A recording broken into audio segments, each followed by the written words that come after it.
Item ಯಾವುದೇ ಇರಲಿ try ಮಾಡಿ ಆಚಿ ಚಿಕನ್ ಮಸಾಲಾ. ಕ್ಯಾರ್ಪುರಂ ಬಿಜೆಪಿ ಶಾಸಕ ಭೈರತಿ ಬಸವರಾಜ್ ಅರೆಸ್ಟ್ ಆಗಿದ್ದಾರೆ. ರಾಜ್ಯ ಬಿಜೆಪಿಗೆ ತೀವ್ರ ಮುಜುಗರವನ್ನ ತರಿಸಿದೆ ಈ ಒಂದು ಕೇಸ್.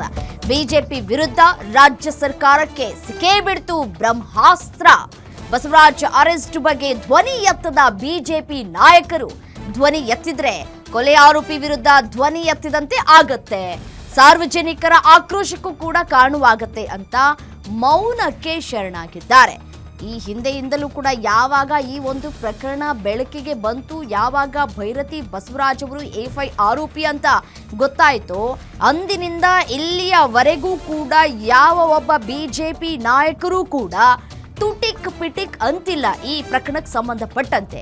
ಈಗಲೂ ಕೂಡ ಬಹಿರಂಗವಾಗಿ ಹೇಳಿಕೆ ಕೊಡುವಂತಹ ಕೆಲಸಗಳನ್ನ ಮಾಡ್ತಾ ಇಲ್ಲ ಬಿಜೆಪಿಯ ನಾಯಕರು. ಅವರ ಪರವಾಗಿ ಯಾರೂ ಕೂಡ ವಹಿಸ್ಕೊಂಡು ಮುಂದೆ ಬರ್ತಾ ಇಲ್ಲ.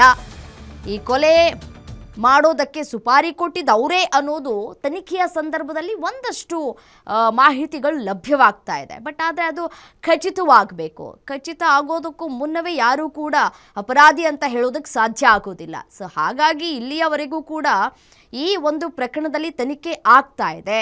ತನಿಖೆ ಸಾಗ್ತಾ ಇರುವಂತಹ ಸಂದರ್ಭದಲ್ಲಿ ಈಗ ಹೇಗೋ ವಶಕ್ಕೆ ಪಡೆದುಕೊಂಡಿದ್ದಾರೆ CID ಅಧಿಕಾರಿಗಳು. ಆದರೆ ಬಿಜೆಪಿ ನಾಯಕರಿಗೆ ಇದು ದೊಡ್ಡ ಮುಜುಗರವನ್ನು ತಂದಿದೆ. ಭೈರತಿ ಬಸವರಾಜ್ ರಾಜಕೀಯದ ಮೇಲೆ ಪಕ್ಕಾ ಎಫೆಕ್ಟ್ ಬೀಳುವಂತಹ ಸಾಧ್ಯತೆ ಇದೆ.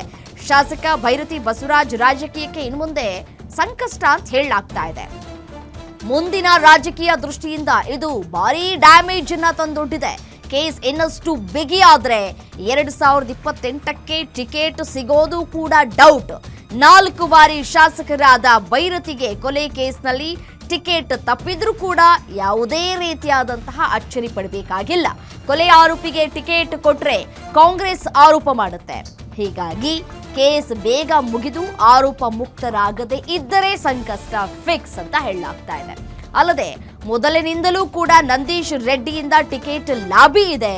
ಹೀಗಾಗಿ ಆರೋಪ ಮುಕ್ತರಾಗದೇ ಇದ್ದರೆ ಟಿಕೆಟ್ ಮಿಸ್ ಆಗೋದು ಗ್ಯಾರಂಟಿ. ಇಲ್ಲಿ ನಂದೀಶ್ ರೆಡ್ಡಿಗೆ ಟಿಕೆಟ್ ಒಲಿದ್ರೂ ಕೂಡ ಒಲಿಯಬಹುದು ಹೇಳುವಂತಹ ಒಂದು ಯಾವುದೇ ಎರಡು ಮಾತಿಲ್ಲ ಅನ್ನುವಂತಹ ಮಾತುಗಳು ಸದ್ಯಕ್ಕೆ ಸಿಗ್ತಾ ಇದೆ. ಈ ಒಂದು ಭೈರತಿ ಬಸವರಾಜ್ ಅವರು ಲಾಕ್ ಆದರೆ ಸಂಕಷ್ಟ ಕಟ್ಟಿಟ್ಟ ಬುತ್ತಿ. ಮುಂದಿನ ರಾಜಕೀಯ ಭವಿಷ್ಯ ತಮ್ಮ ಕೈಯಾರೆ ತಾವೇ ಹಾಳು ಮಾಡ್ಕೊಂಡಂಗೆ ಆಗುತ್ತೆ.